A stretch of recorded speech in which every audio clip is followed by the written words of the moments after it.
Hey y'all, it's your friendly foodie boiling up a ham bone for ham and potato soup.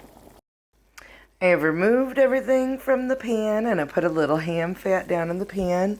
I'm going to add my onion and let that saute for a bit.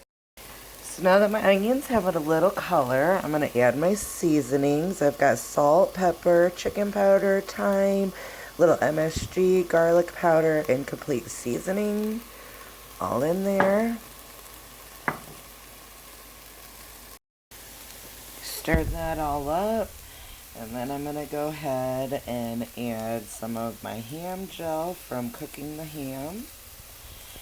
And go ahead and add the ham cubes and the potatoes.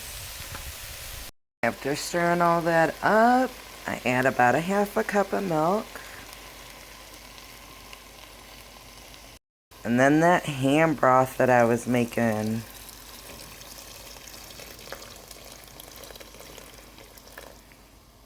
I like to just cover my meat and potatoes. We'll cover and let that cook till the potatoes are done. You'll have a delicious ham and potato soup.